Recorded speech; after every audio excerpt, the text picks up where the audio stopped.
There is no transition to net zero without nuclear. Nuclear is already the largest source of zero-emission baseload power in the advanced economies. As the world's energy transition has accelerated, much more wind, much more solar, all of that very positive. There are real issues of finding at scale zero-emission baseload, and nuclear is one of the solutions to that.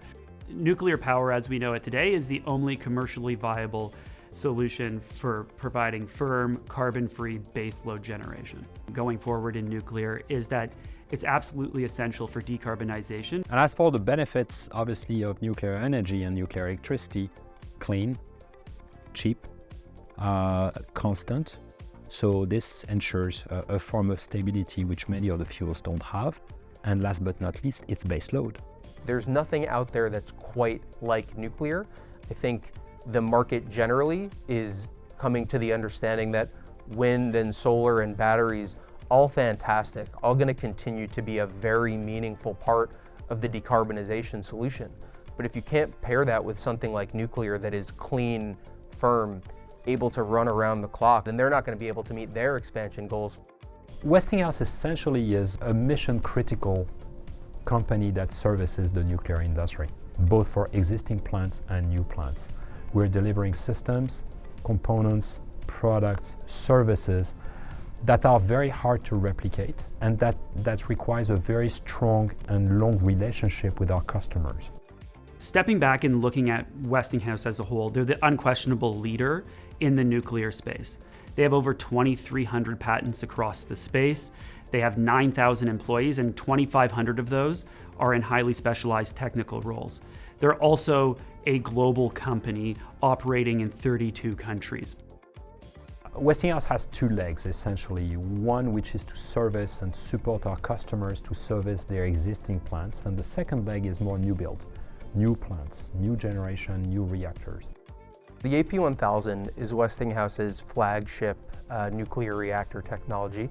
It's about 1 gigawatt in size in terms of its energy output. It is the most advanced commercial nuclear power plant ever connected to the grid.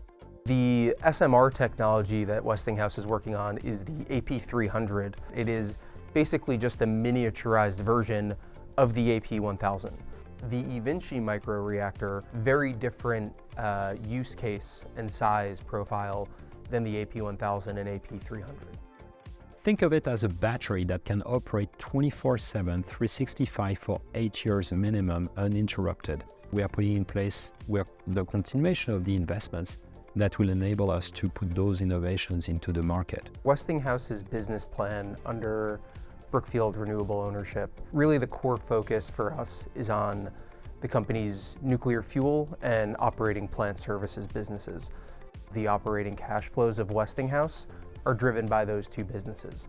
Westinghouse has everything we look for in investments. You have technology that is absolutely essential for net zero.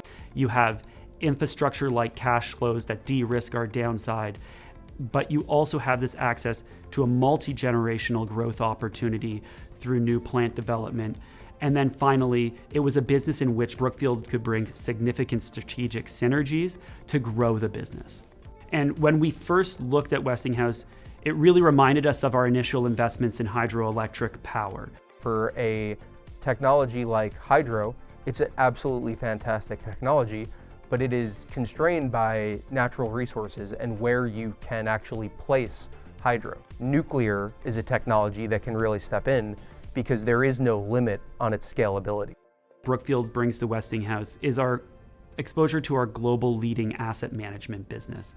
And we bring strong customer relationships outside of the nuclear space, like tech companies that provide alternative funding sources or alternate off-takers for their new technologies. And that's really exciting for an entity like Brookfield that has really strong partnerships with a lot of these hyperscalers. No matter which direction the nuclear energy industry goes, Westinghouse is poised to win. There are real issues of finding at scale zero-emission baseload, and nuclear is one of the solutions to that. So perceptions have moved and they're being driven by fundamentals. So I expect that this more positive, constructive environment to nuclear is going to be here throughout the transition.